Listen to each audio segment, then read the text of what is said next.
သူဟာတာကြီးပဲဆိုတာတည်းဒီကားကကျွန်တော်ဟာတာလည်းပါမယ်နောက်ပြီးတော့တချို့ဒရာမာဆင်းလေးလည်းပါတယ်ပေါ့နော်သူကတေးစီတွေကိုကူညီရတာဟုတ်သူကအကူညီလိုတယ်ကူညီတောင်းလို့ဆိုတော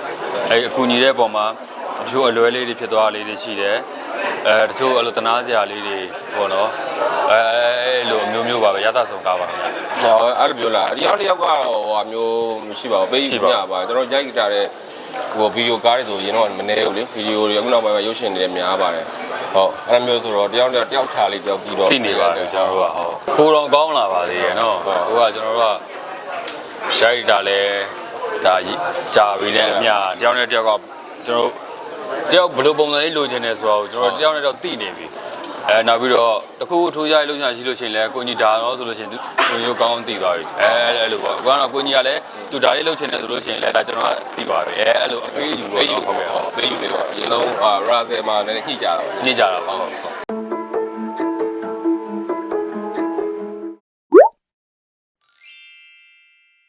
ါဟုတ်ကဲ့ဒါဒီနေ့ဒါလေးချွန်နဲ့ဘယ်လိုပြောရမလဲဒါကားတော့မဟုတ်ဘူးပေါ့နည်းနည်းဟိုမိတ်ဆက်တဲ့ပွဲတွေပါခင်ဗျဟုတ်ကဲ့ဒါဒီကတော့ရိုက်ထားတာတော့ဒါတိုက်တာကူစော်ပါကျွန်တော်ပါတယ်ထောင်ချန်ပါတယ်ဒေသလင်းအောင်တို့ပါတယ်မင်းမျိုးမိုးတို့ပါတယ်တန်တန်ကြီးတို့ပါတယ်ပေါ့နော်နောက်ကူညီတို့ပါတယ်ဒါတေဥဆောင်နေအများကြီးနဲ့မြင်ဆန်ကြည့်ရမယ်ကားပါခင်ဗျဟုတ်ကဲ့မကြသေးဘူးဗျဒါကျွန်တော်တို့ဒါပြီးခဲ့တဲ့နှစ်လောက်ကပဲရိုက်ထားတဲ့ကားပါသူဟာတာကြီးပဲဆိုတာတည်းဒီကားကကျွန်တော်တို့ဟာတာလည်းပါမယ်နောက်ပြီးတော့တချို့ဒရာမာဆင်းလေးလည်းပါတယ်ပေါ့နော်သူကတေးစီတွေကိုကူညီရတာဟုတ်သူကအကူညီလိုတယ်ကူညီတောင်းလို့ဆိုတော့အကူညီတဲ့ပုံမှာတချို့အလွဲလေးတွေဖြစ်သွားလေးတွေရှိတယ်တချို့တနာစရာလေးတွေပေါ့နော်လိုအမျိုးပါပဲရသဆောင်ကားပါခင်ဗျလာပါလိမ့်မယ်ဗျလာပါလိမ့်မယ်ဆိုတော့ကျွန်တော်တို့ကတော့ရိုက်တာတော့အဆုံးရိုက်တယ်ပေါ့နော်ဒရာမာလည်းရိုက်တယ်ဟာတာလည်းရိုက်တယ်အရှင်တွေလည်းရိုက်တယ်ရိုမန့်လေးလည်းရိုက်တယ်ပေါ့သူကလည်းသူအလှည့်ကြတော့ရုံမရောက်လာပါလိမ့်မယ်အခုဒီနှစ်ထဲမှာဆိုရင်ကျွန်တော်ဒါမြေသားတော့ပြီးသွားပြီပေါ့နော်မြေသားပြီးသွားရင်နောက်ထပ်ဒီနှစ်ထဲမှာပဲအဲ့လိုဂျုံတင်လာမဲ့ကျွန်တော်ဒရာမာကားတွေရှိပါသေးတယ်ဟုတ်အဲ့ကြိုင်လည်းအပိပါအောင်လို့ပြောချင်တယ်ဒီမျိုးကာတာတစ်ခုဖြစ်တော့သူ့ရဲ့ဇက်ကောင်တစ်ခုလို့ပြင်လိုက်ရတာပေါ့နော်လောဘကိုအဲ့ဒီရဲ့စီပီဝန်ထမ်းတယောက်ကိုပြင်လိုက်ရတဲ့ဟာမျိုးပေါ့နော်ဒီတော့ကြိုးစားထားပါတယ်ပြီးတော့ပြည်သက်ကလည်းတော်များအိုက်ကကြည့်ပြီးတွေ့ရတယ်သူကောင်းတယ်ဆိုတော့ပြောကြပါတယ်ဟုတ်ကျွန်တော်ကတော့အဓိကတော့ဗျာတရုတ်ဆောင်တော့ဆိုတော့လေကျွန်တော်ကကာရီတာအဆုံးရိုက်ရပါတယ်တမျိုးတည်းပဲရိုက်လို့တော့မရဘူးပေါ့လေကျွန်တော်ဟာတာကြီးလည်းရိုက်တယ်အရှင်တွေဒရာမာတွေ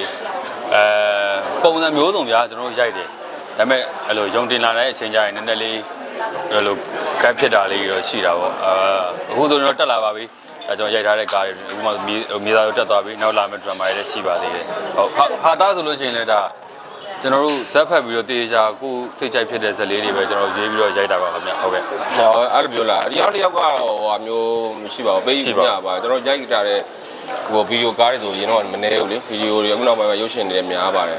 ်ဟုတ်အဲ့လိုမျိုးဆိုတော့တယောက်ထားလေးတယောက်ပြီးတော့သိနေပါတယ်ကျွန်တော်တို့ကဟုတ်ကိုယ်တော်ကောင်းလာပါသေးရဲ့နော်ဟိုကကျွန်တော်တို့ကရိုက်တာလဲဒါကြာပြီးတဲ့အမြတယောက်နဲ့တယောက်ကကျွန်တော်တယောက်ဘယ်လိုပုံစံလေးလိုချင်တယ်ဆိုတော့ကျွန်တော်တယောက်နဲ့တယောက်သိနေပြီနောက်ပြီးတော့တခုထိုးရိုက်လို့ရှိလို့ရှိရင်လည်းကိုကြီးဒါတော့ဆိုလို့ရှိရင်သူမျိုးကောင်းသိသွားပြီအဲ့လိုပေါ့ကတော့ကိုကြီးကလည်းသူဒါလေးလုပ်ချင်တယ်ဆိုလို့ရှိရင်လည်းဒါကျွန်တော်သိပါပြီအဲ့လိုအပေးယူလို့ဟုတ်ကဲ့ဟုတ်ပေးယူပေးပါရေလုံးရာဇယ်မှာလည်းညှိကြတာပါဟုတ်ဒါကတော့အကုန်လုံးပဲလေဒါအခုနောက်ပိုင်းဆိုလို့ရှိရင်ဒါတေးဥဆောင်ဟိုနည်းနည်းအစ်စ်တွေအများကြီးပါပဲများလာပါတယ်ကျွန်တော်လည်းအတူတူဒါလက်တွဲပြီးတော့ရိုက်ပါတယ်ခင်ဗျဟုတ်ကဲ့အားလုံးလည်းအဆင်ပြေပါတယ်ဒီနောက်ပိုင်း generation တွေပိုတော့တော်ကြသေးတယ်ဟုတ်ကဲ့ကျွန်တော် character ကဒါရဲရင်ဆိုတဲ့ character ပေါ့နော်သူကသူ့ကိုတော့မလေချုံမတ်တော့ပြန်လေချုံနဲ့ဖြစ်မှန်းမသိဖြစ်နေတာပေါ့အဲ့တော့သူတရေစီကိုမြင်ရတယ်တရေစီကကူညီတောင်းတယ်ကျွန်တော်လိုက်ပြီးတော့ကူညီပေးတယ်အဲ့လိုပုံစံလေးပါခင်ဗျကြားဘူးတယ်နော်အပြင်မှာတော့ကြားဘူးပါတယ်အဲ့လိုတော့ဒီတည်ဆုံးသွားတဲ့လူတွေရဲ့အဲ့လိုဘယ်ပုံဘယ်ဘဝရောက်နေဆိုတော့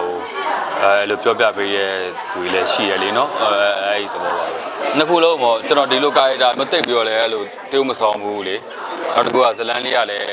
ဟိုဟာတာကြီးပဲတီးတိုင်ကြီးလည်းဟုတ်ပါဘူး ဟိုအဲ့လိုနည်းနည်း drama လေးလည်းပါတယ်နောက်ပြီးတော့ဒီဟာတာထဲမှာဥမာဗျာနေ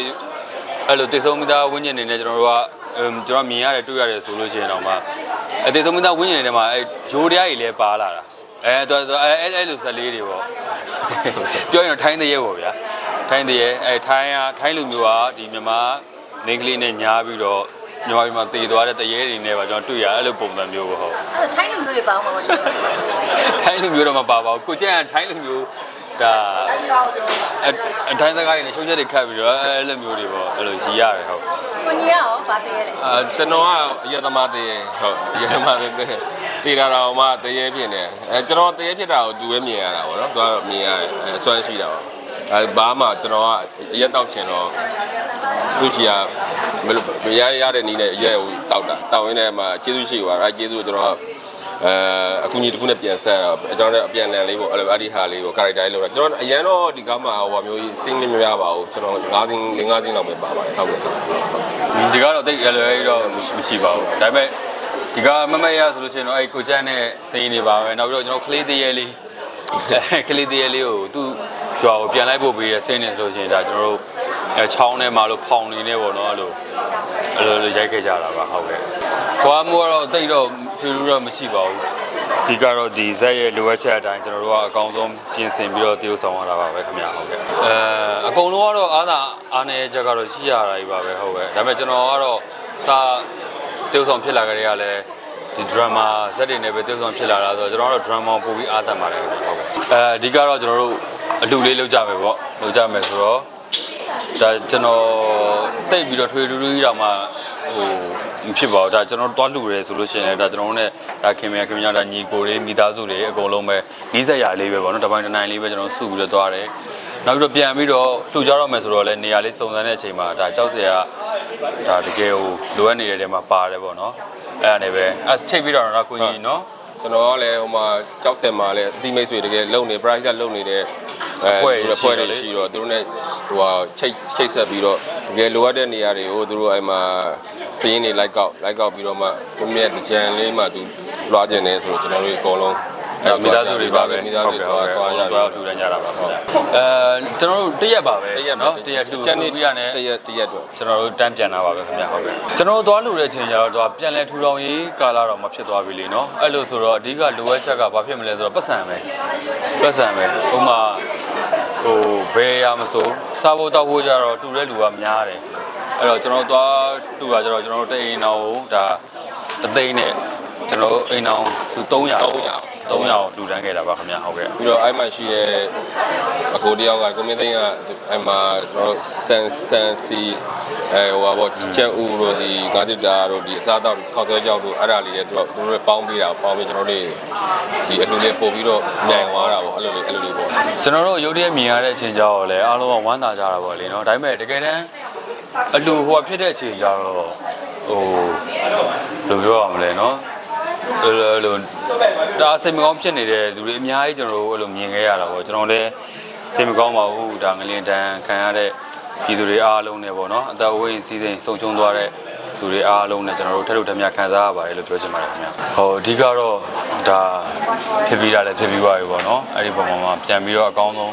ရုံးထားပါစူးစမ်းပါလို့ပဲပြောချင်ပါတယ်ခင်ဗျာဟုတ်ကဲ့လာပါလိမ့်မယ်ကျွန်တော်တို့လွန်ဆိုတဲ့ဒီ drama စကားတကားလည်း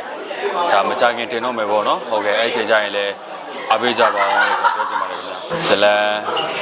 ်ကျွန်တော်အကြိုက်ပေါ့နော်ကျွန်တော်လည်းကြိုက်ပြည်သက်လည်းကြိုက်မယ်အဲ့လိုတကယ် drama ဇလန်ကောင်းတွေရောအဲ့လိုဘောတီးဘောဇလန်ကောင်းတွေရောကျွန်တော်ရွေးချယ်ထားပါတယ်တကယ်လို့အခုမှကားတကားလာပြီဆိုလို့ရှိရင်ဟိုဇလန်ကိုကျွန်တော်တို့ကြိုက်မှပဲရိုက်တာပါအဓိကတော့